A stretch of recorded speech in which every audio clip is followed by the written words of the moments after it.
Hello again, and thank you for joining the Leading with Integrity podcast. Self-improvement, personal development, lifelong learning.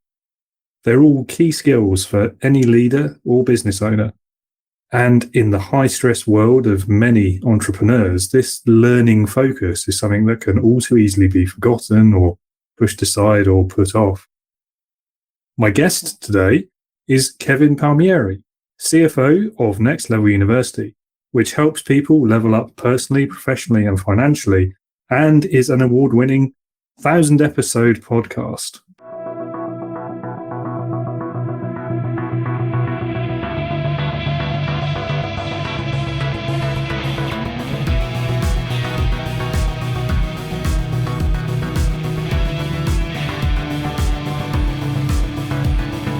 Welcome to the Leading with Integrity podcast. Leadership talk for the modern manager. With your host, David Hatch. Kevin, thank you very much for joining me today and agreeing to appear on the show. My pleasure, David. We had you and I have a good connection behind the scenes, so I'm sure it'll come to the front of the scenes today. I'm excited. Thank you for having me. I appreciate it. Awesome. And a great place to start, I think, is if I give you a chance to introduce yourself, tell us a bit more about you, your career background, and what drives you now and what makes you want to do what you do. Yeah, thank you. Thank you very much. So currently I am the CFO, the co-founder, and the co-host of Next Level University. We are a global top 100 self-improvement podcast. We just crossed our 1,000th episode last month. That is our baby. We do 7 episodes a week, and we have listeners in 125 plus countries. And then from there, we've been able to build a very successful multi-six-figure business through the podcast. My background has nothing to do with any of this. I didn't study business. I didn't study leadership. I didn't go to college. So for me, it was very much, I fell in love with podcasting, and I get to the point where I said, I would like to do this for a living. How do I do it? And I looked back at a lot of my life, and I looked into my past, and I realized that for many people, I believe if self-improvement was more accessible and acceptable, they might not have gotten into the areas of life that they got into, maybe the traumas or the circumstances. And I know that speaks for me. So that's why we do it. We do it because I think there's a lot of self-improvement out there. There's a lot of personal development, but a lot of it's from a place of ego, and a lot of it's from a place of scarcity and fear. And we want to help people holistically achieve more out of life when it comes to health, wealth, and love. And that's what we're doing it for. And that's one of my obsessions, my positive obsessions, I would say. Yeah, no, it's difficult with obsessions, isn't it? They can be. Yeah, it can be. Side. Yeah, definitely. And 1,000 episodes. Congratulations on that. Thank you. I appreciate it very much. Yeah, I hope to get there one day. A few years in the future for me, I'm sure. Tell me about the business that's grown out of the podcasting now. How did that kind of come about? Initially for us, it was, so I had a 6-figure income before I started this podcast. And I was just so fed up. I ended up leaving my job, and I was depressed and on the verge of suicidal thoughts at one point. And we were probably like a year and a half into the podcast journey. I wasn't making any money because we didn't have any idea how to do it. I was living off of credit cards. I was $35,000 in credit card debt. And it was like, something has to change here. So I started doing free calls with listeners of the show. And what I would do is I would do a free call. And then if the person seemed like they wanted to work with me, I would say, hey, I'm interested in coaching you for free. It's totally free. It's not going to cost you a dime. I would coach for a couple months. I'd add value. And then I would just say, I can't do this anymore because my schedule is actually starting to fill up. What do you think of $50 a week? And that's how I started coaching. That's how I started mindset and peak performance coaching. And then from there, it slowly transitioned where, so I have a business partner and a co-founder and a co-host, Alan. He's a genius. He's amazing at business. But we started having these conversations of, okay, what are the biggest problems we had when we were trying to grow and scale and monetize our show? What are the problems that other people are having? So it went from us coaching one-on-one to us having like a website division, and we have a podcast division. We have a social media division. So it kind of became, we're the hub. If you're somebody who wants to be more successful and you don't want to have to learn all these different things, we want to be the one-stop shop to help you grow your business. And that's really what what it's become, which is a surprise to me because I never saw that coming. Often the way, isn't it? Yes. You don't end up where you think you will. Yeah. Same for me. I mean, I started out in the aerospace industry. I never thought I'd end up doing this kind of thing, but there we go. Yeah. Right. Well, it's a pleasant surprise, right? It's a pleasant surprise. Definitely. Yeah. It's certainly less stressful doing this than it was doing that. I can only imagine. Setting up that business and creating that organization as you go. What was the biggest challenge that you faced when you were doing that? For me, I think specifically it was understanding sales. I had no idea what sales was. I didn't understand it. I was terrified of rejection. I still dislike rejection heavily. So yeah, figuring out what my quote unquote sales and influence structure was. I mean, I studied a lot of people, but I didn't like anything I was learning.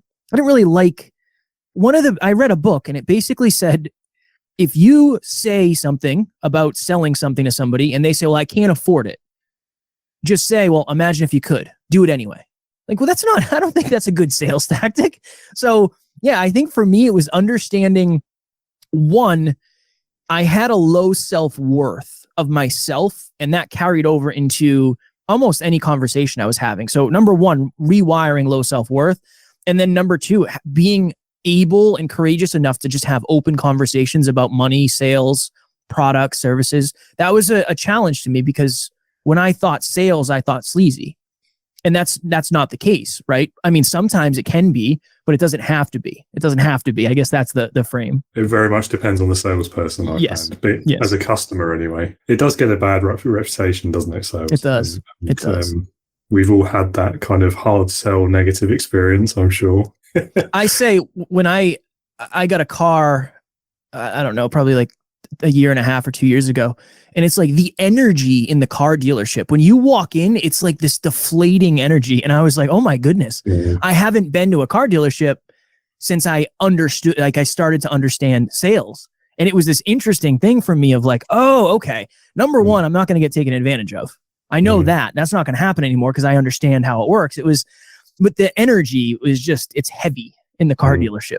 What kind of steps did you take to overcome those challenges then? Because, I mean, you obviously got there. Yeah, well, thank you. I think the first thing for me was I really reflected into my past. So when I first started the podcast, it was called Hyperconscious, acutely aware. I want to know everything about myself and what that means for everything else. So I started to look into my past and figure out, okay, what is this low self-worth thing? Where is this coming from? I don't understand. Like, why don't I feel good about myself? Why don't I feel valuable as a human being? That was part one. And then part two was I just tried to be myself. Really. I know that sounds very simplified and maybe generic, but yeah, when I'm talking to somebody, I just try to be myself and I focus on trying to solve their problems. I had a client, David, she asked me a question. She said, I just got a job at a car dealership and I want to make as much money as humanly possible. What do you suggest I do? And I said, this is not going to be a popular opinion. I said, number one, solve your customers' problems. Number two, be yourself because you're an awesome human being. I guarantee you do well. And she made $100,000 her first year. And it's like, you don't have to be scarce. You don't have to pull the wool over people's eyes. That's not sustainable. So I think for me, it was rewiring what my sales experiences were and understanding that I don't have to be a certain way to be successful at conveying value to our potential clients. That really helped me. It took the pressure off where I could just be myself. And being yourself is very important for leadership as well. 100%. There's a whole movement around authenticity and leadership. And I think, people can usually figure out pretty quickly if you're not being yourself. It's quite obvious. And I think if you're in a position of leadership or if you're trying to lead someone to a certain outcome, aka sales, it's really obvious really quickly if you're not being genuine in that interaction. And the second people figure that out, the trust is gone. So they're not going to do what you want. They're not going to buy your product. They're not going to follow you in business or whatever else you're trying to lead them in. So it's a really useful lesson that. What would you say then is the best thing about what you do? What gets you out of bed in the morning?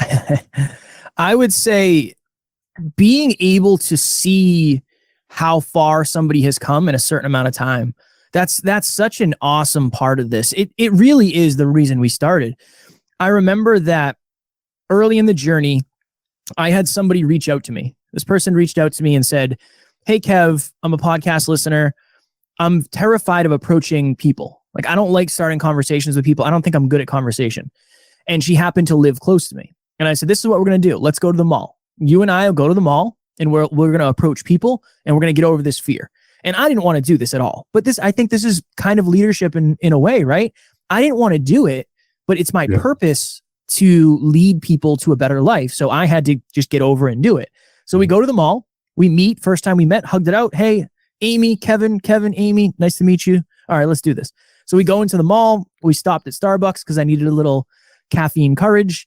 And we went into a store that sold beanbag chairs. And I said, "Amy, I want you to go ask the person behind the counter about that beanbag chair." And she said, "I don't know what to say." I said, "Just ask about the beanbag chair and a conversation will ensue. You're going to be fine. You're going to be totally fine."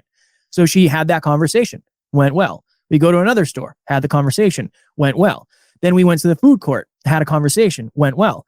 And we were getting ready to leave the mall that day. And there's these mechanical zoo animals that you can rent.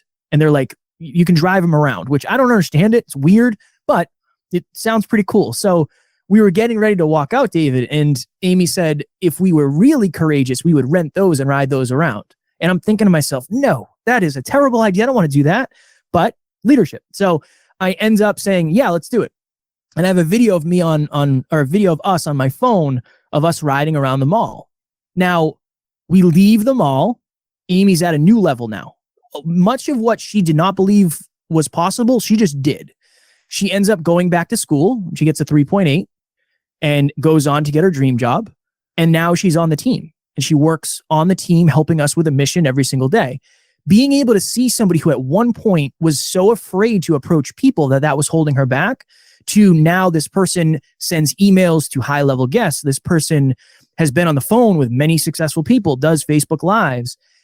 Being able to see the progress that somebody can make over the course of 3 years, that's what it's all about, because you quite literally get to see the impact in real time. And it's just, that's why we started. We started for impact more than anything. And the fact that we can see that every day, every week, every month, every year is what keeps us going for sure. And the mechanical animals, I imagine that's quite a good conversation starter anyway. Yeah, for sure. It's probably an interesting business too. Maybe that's my next one. We'll do that. We'll start a mechanical, you and I can go in together. It feels very niche. Yeah, I would say so. I'm not so sure. Okay. Anyway, maybe you try it out first and let me know how it goes. Fair play. One of the other topics that I know you speak about quite a lot is the idea of vulnerability and how important that is for success. Why is it so important? I think that at some level, we're all looking to connect. And when you think of the strength of relationships, the strength of the relationship is usually based on the strength of the connection in the relationship. And one of the best ways to connect is be vulnerable. So one of my favorite quotes is, the level of your relationship is directly connected to the level of vulnerability in it. And I believe, because it's the truth. It's very much the truth. If you're not being vulnerable, you're not necessarily living in the truth. And if you're not living in the truth, nothing is going to be accurate. So even from a leadership standpoint, I think that people, again, and this is common, right? Everybody knows this is happening. It used to be much of a fear style leadership. You do this or else. Now, I think as a leader, if you share the way you're feeling, people will know you, they'll like you, they'll trust you, they'll buy into the mission more because they understand you're a human being who has feelings too. You're not a robot. So I think it's important for so many different reasons, but that from that leadership standpoint, that's one. And I think it'll ultimately help you be understood. It'll help you be understood because you're actually talking about what's real. And if you're not talking about what's real, everything gets thrown off a little bit. And if you play that out for a year, 5 years, 10 years, you're way off course. It started as a small thing, but you're way off course down the line. Yes. One of the best ways of kind of building trust is to trust other people first, and then you get it in return. And I guess that's kind of what vulnerability is to a great extent, isn't it? You're trusting someone else to see you being vulnerable, or to know something about you that maybe you wouldn't necessarily want out there. And certainly it builds trust. If you do it over the long term, it's going to build respect as well. Depends what you're being vulnerable about, maybe, but you can definitely overshare. There's definitely bouts of that, but I do think it's I think a lot of people don't want to be humanized. They want to get on a pedestal and they want to stay there. And while that works in some places, while that might have some benefits, I don't think that's the way of the future. I think it used to be leaders were on top. Leaders were in front. Now I think it's leaders are on the same level and leaders are with everybody else. I mean, maybe they're charting the course or maybe they know things that other people don't, whatever it may be. But I think everybody is on the same mission. And if you're on the same mission, you have to communicate to everybody the same way. Yeah, I think you're right. The best practice approach to leadership, if you like, it has been evolving over recent decades, certainly. But in the last couple of years, it's come on leaps and bounds, I think, by necessity, really. Because we have all been in the same boat, effectively. There's not been much choice about it, has there, with pandemics and economic crises and wars, and it's a long list, isn't it? It's growing. There's a long list, yeah. It's a heavy trying time. Yeah. Hopefully we're coming towards the end of the tunnel, but who knows? Hopefully. Yeah, so I mean, you're absolutely right. Of course, it goes back to all these other things we were talking about authenticity and trying to kind of inspire people to do things rather than put yourself on a perfect leader pedestal. Because at the end of the day, leaders are still people. So if you're trying to put yourself out there as I'm perfect, I'm above all of you, I never make mistakes, inevitably you will make a mistake. And when you do, it's that much more damaging. Well, even to your point, the inspiration piece. I think what a lot of times happens is we try to motivate through fear when you inspire through abundance. So if you're like abundantly kind, if you're abundantly trustworthy, if you're abundantly supportive, I think that's more inspirational than I worked at a company that I loved in the beginning. I absolutely loved it. My boss was amazing. He said, family first. If you ever need time off for family, just let us know. Just let us know. New leadership comes in. And very quickly, it became, you can only do so much of that. Like, we have to make sure we're building the business. And I understand as a business owner, yes, you do. But people weren't as focused on morale as they were results. Now, I understand you have to run a business, but I think the balance went off. There wasn't much balance anymore. And I think that if the leadership had understood, look, I'm a human too, and you're a human too, ultimately, as a leader, if you can help the people that you're leading live a better life while helping you get results, I think that's the ultimate win. I believe the organization should add as much to the employee, quote unquote, as the employee adds to the organization. And if you can do that, that's a whole different level of leadership, in my opinion. Agree completely. Two things behind it for me. One is more important than the other, and that is that it's just the right thing to do. You know, it's not the way to treat people anymore. That's the way it should be. That's the way it will be.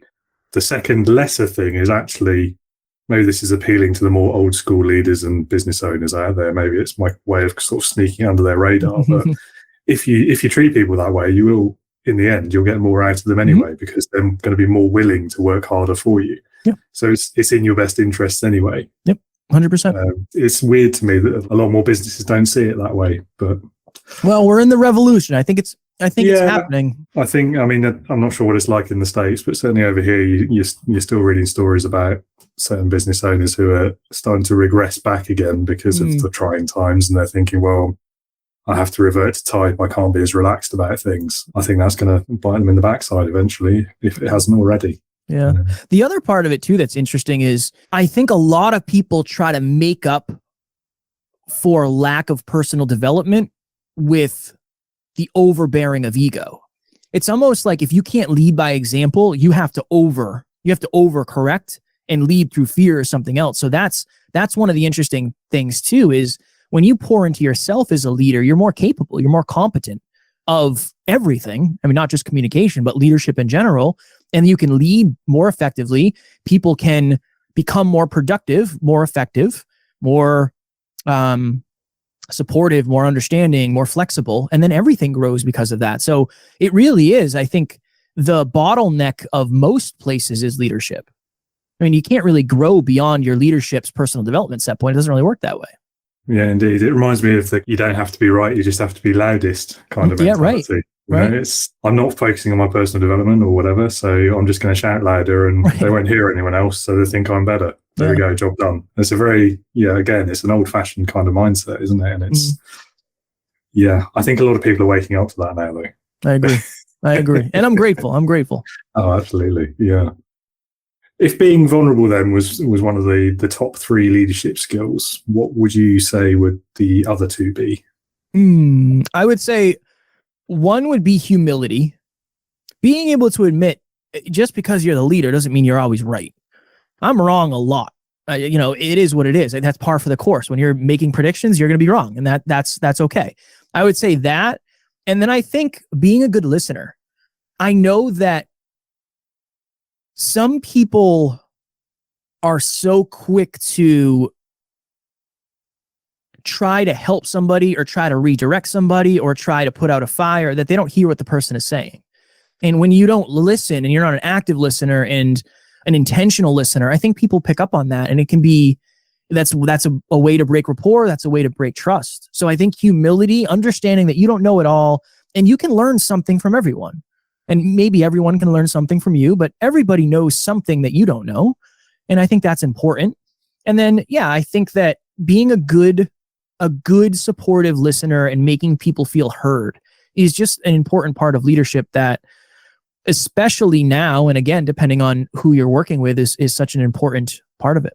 Yes. Yeah. Humility and that kind of self-awareness piece are so important. And listening is the number of people that you speak to about where they're working and how much they hate it, and ultimately why they hate it is because they're not feeling heard. Even if kind of management are going through this process of consulting with them, at the end of it, what happens is there's no action, quite more often than not. And so you end up in this place where they're just sort of doing this tokenism, if you like, where they're going through the motions, but not actually listening and not actually making any change. That kind of thing, that kind of story really underlines, for me, the importance of listening and doing it in the right way, and then following through afterwards as well. Yeah. Based on your career experiences so far and the kind of companies you've worked for and the clients you've worked with, what are the biggest management lessons you've taken from all of that so far? I would say one is, and I spoke about it earlier, but it's so important to me. If you can help somebody live a better life, everything gets better. And that's, I think we segment work. And again, our company is different because we have a different team and it's a self-improvement company. So obviously, right, it's different. But the understanding that if I can help somebody with their relationship, everything gets better. And I just think that's so important. Another thing would be really understanding that, and you said the word self-awareness, and that's such an important facet. The clients that I have always struggled with are the ones who have delusional levels of self-worth and self-belief of, I'm not saying they need me. They don't need me. But it's one of those things of like, well, what are you going to teach me? Like, I don't need to know that. I don't need to know that. I don't need to know that. Or they immediately ego up and they try to knock you down when you tell them something. I've always struggled working with people that have ego, because I just run in the other, that's not for me. I don't like ego. I don't like confrontation. That's not my leadership style. That's not how I lead. Oftentimes I think some of the best leadership tactics involve you walking away from some people. I think sometimes that's what has to happen. And I've learned that from clients where it's like, okay, this isn't going to work. No worries. I need to stay in alignment with who I am. You do you, and I'm going to take off. And then I would also say this. I know many, many, many, many coaches that have been clients who aren't good at what they coach in real life. So if you're a relationship coach, I would expect you to have a successful relationship, or at least have a history of successful relationships. And that might not be the case. If you're a podcast coach, I assume you're probably winning at podcasting. Well, that's not always the case. So managing your life first to help you actually manage other people through whatever value you're trying to add to them. I think those are 3 big points that I've seen. It's the kind of the credibility question, isn't it? Yeah. Coaching is a funny one though, isn't it? I mean, it is a methodology at the end of the day. So it is possible to do it without necessarily knowing what you're talking about in the subject, as long as you understand the coaching method and you can walk people through that process. In theory, it shouldn't matter. Yeah. But then I think we've got into this situation where coaching has become such a massive industry, and it's become this thing almost as a marketing exercise where everyone has to kind of niche down. And as soon as you start doing that, you then have to also appear to be an expert at what your niche is. Yeah. That's something I struggled with for sure in the beginning, for sure. And I'm lucky because I coach on podcasting now. So I actually have credibility, 1,000 episodes, blah, blah, blah, which is great. But it was one of those things where I knew somebody who was in the relationship space, and I could just tell by the way the conversations were between this person and I, that I knew this person could not, you can tell. You can tell it's the energetic. Like if you were as balanced and as centered and as understanding and as empathetic as you say, you wouldn't react to me that way. That's an anomaly. So even to your point earlier, I don't know that people are being fully transparent with who they are. I mean, I don't think anybody's fully transparent, but I think some people are way, way, way, way less.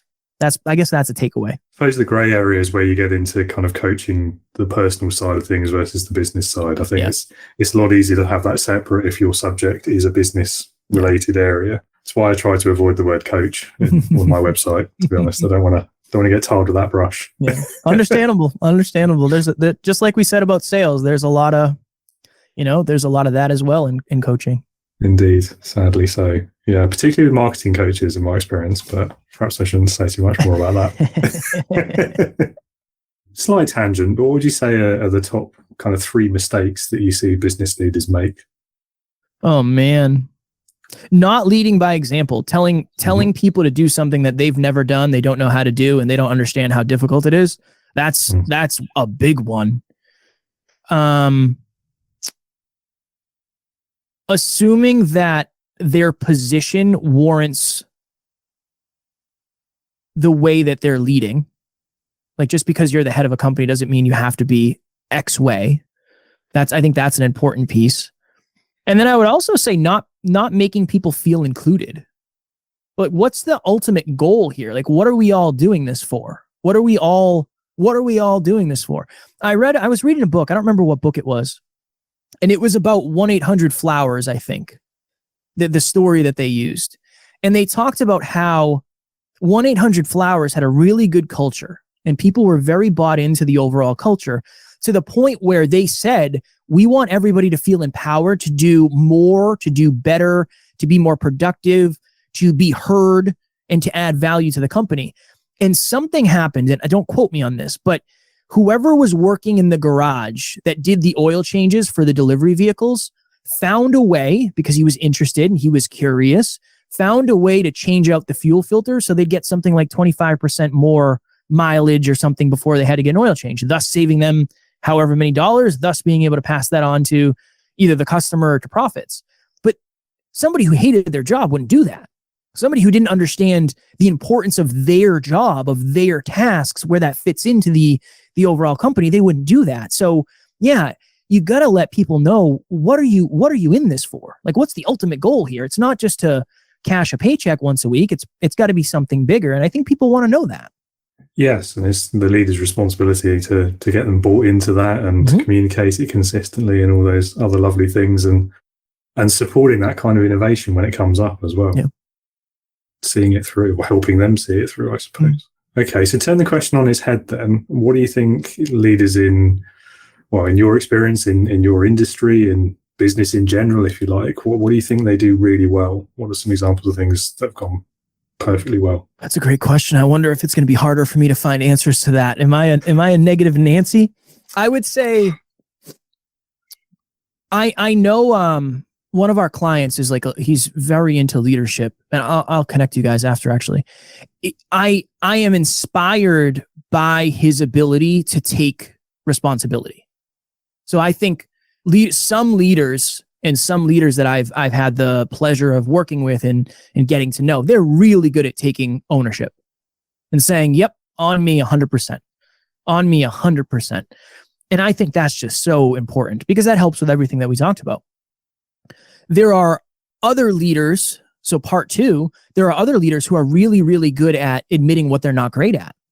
I think that's such a valuable such a valuable thing to have, that self-awareness to say, look, I'm not a number 1, I'm a number 5. Cool. Go do that. That's awesome. The fact that you know that is huge. That's huge. When we were really building our business, it was, okay, who's going to be CEO? Who's going to be COO? Who's going to be CFO? I told my business partner, I said, you got to be CEO. I don't know what the hell I'm doing. I'm not charting the course. That's you.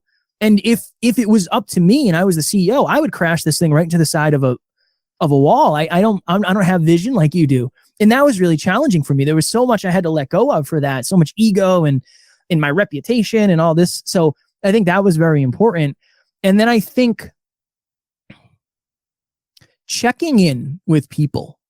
And again, I understand if you're running a huge corporation, obviously that's hard. But if you're running a small business, I think it's important.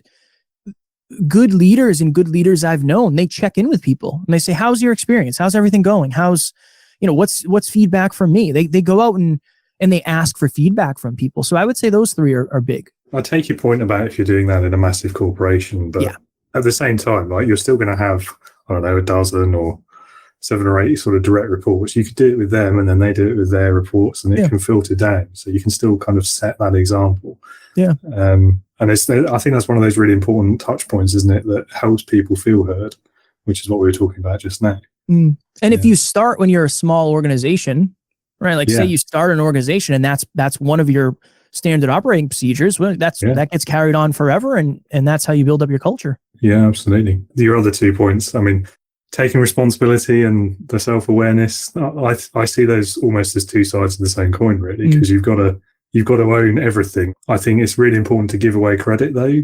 I think, when things go wrong, that you take that on the chin as the leader and you say, yeah, that's my fault. When things go well, you say, oh, well, no, that wasn't me. That was the team. They've done a great job. And that's something that's, very difficult. It's been a challenge for sure. Especially if you've got a smidge of ego, it's even more difficult. Yes. Another topic then that you speak about, and it has come up already today, is consistency. Why do you see that as so important for life generally, and what lessons can we take from that as leaders? My favorite analogy when it comes to consistency, David, is I don't know about you. Right now, I can't do the splits. If I try to do the splits, bad things would happen. But if I was to practice the splits every single day for the next year, odds are I'd be able to do them. If I only did it once a week, I doubt it. If I did it twice a week, I doubt it, right? If I did it every day, number 1, it most likely will happen. Number 2, it definitely will happen sooner if it's going to happen. So I think that's the best analogy in the world for consistency. As a leader, again, it's very hard to lead by example if you're not showing up consistently in your own world, your own life, doing the things that you should be doing. That's part 1. But think of it this way.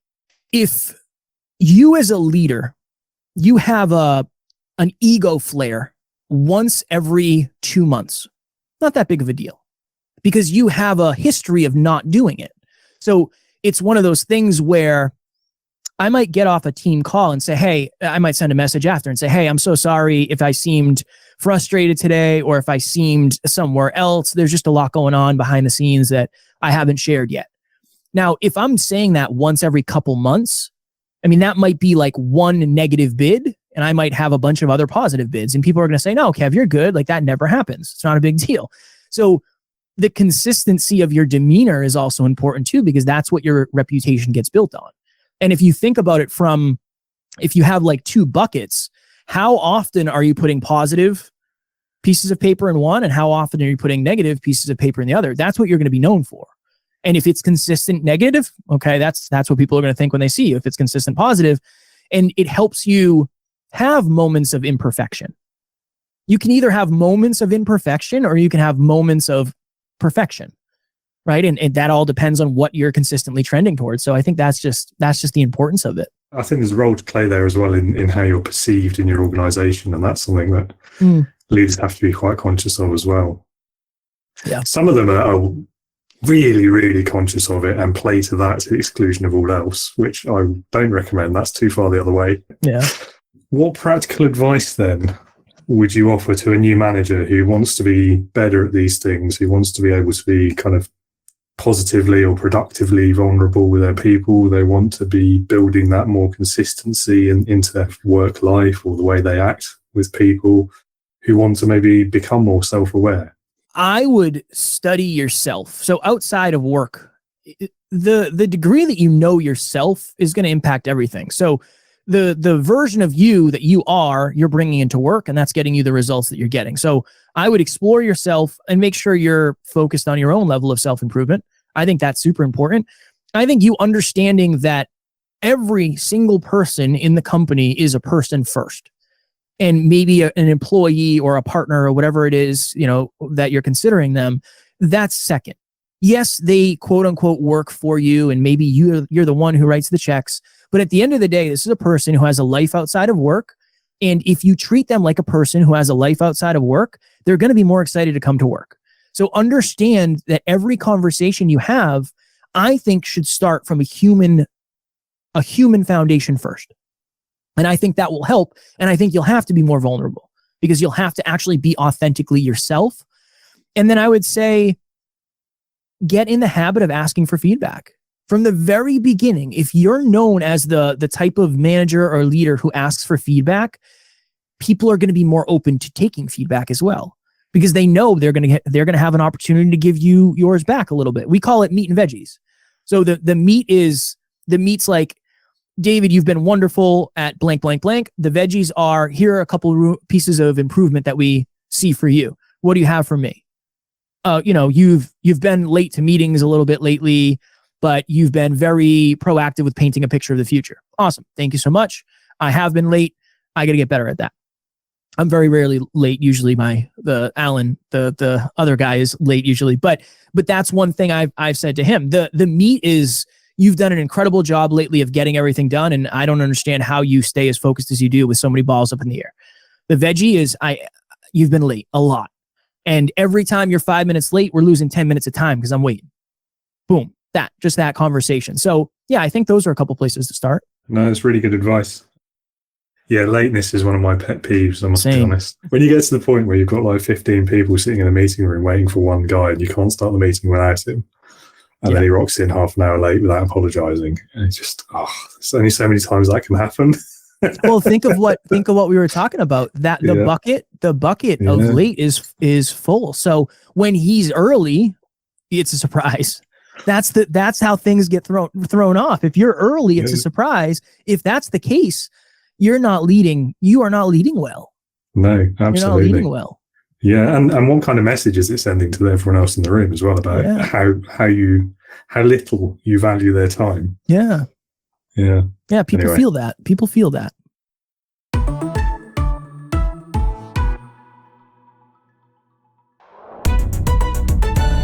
Leadership Heroes. This is always one of my favorite ones because I get some really interesting answers. So I call it Leadership Heroes. And the question is, if you had to pick any one person, alive or dead, past or present, real or fictional, if you like, that in your opinion perfectly embodies leadership, who would that be and why? Perfectly embodies leadership. It's a great question. It's difficult as well, isn't it? It's very difficult. I'm trying to go to movies, and I'm thinking through movies. I don't know that I could pick somebody that perfectly embodies leadership, because I think everybody has their quirks. Closest you can get, then. This might be one of the most challenging questions ever. I would actually say my business partner. Okay. I would really, really, really say that, because what he lacks, he's always focused on making up for. Like, if he doesn't understand the way something works, he's obsessed with figuring out how. And he says this to me every day. He's like, I just need to be a better leader. I need to be a better communicator. I have to take ownership for that. I have to paint a better picture. He's always focused on getting better as a leader.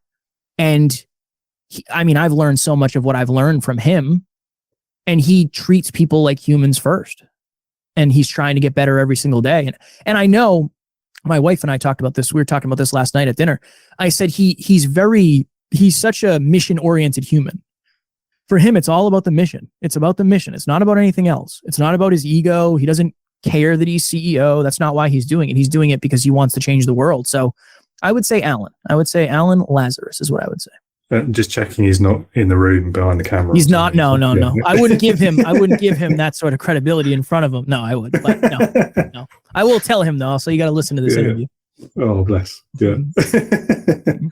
No, that's really good. And it's good to have someone that you actually are working with as well. It makes it a bit more real, doesn't it? And I'm very blessed. And this is the other thing. I've seen the behind the scenes. So that's the interesting part is there were people that I could have said, I might have said a couple of years ago, but I've met so many people and I've seen so many people behind the scenes that oftentimes that luster of, I don't want to say perfection, but that luster kind of wears off. The closer you get to somebody, the closer you get to the truth. And I've learned that through many people we've chatted with. So I know the behind the scenes of him, and that makes it even better for me. The greatest leaders are the ones who recognize where they're not quite up to scratch, and they're always looking to be better. Yeah. So I think that's a very good example. Yeah. And pat on the back for him from me. There you go. I'll give him one from you. He'll appreciate it very much. He'll appreciate it very much. I'm sure. Great. Well, I think we're at the end of the questions. So thank you again so much, Kevin, for taking the time. And it's always, I think, quite nice. The way of ending is if you want to shout out your website, or if there's a service that you want to put out there, or just want to plug your podcast. Well, up to you. I appreciate it. I always talk about the podcast. We talked about sales. My sales is this. If you want to get better physically, mentally, emotionally, and spiritually, we have a podcast that we drop episodes every single day. And then that's our goal is to add as much value as humanly possible. So Next Level University, we're on all the major podcast platforms, YouTube, and I'm happy to field any questions you have. Reach out to me on Instagram at NeverQuitKid. Great. And I'll put a link in the description for this episode. Thank you, my friend. I appreciate you. Likewise. Thank you again for listening, everyone. I hope you found it useful. It was a great chat with Kevin. Thoroughly enjoyed myself there.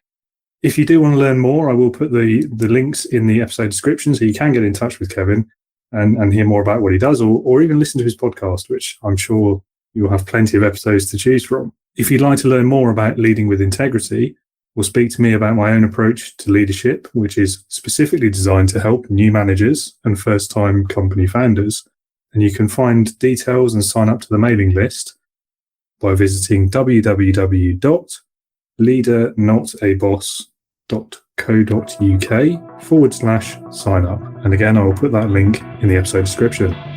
Take care, everyone. And remember, be a leader, not a boss.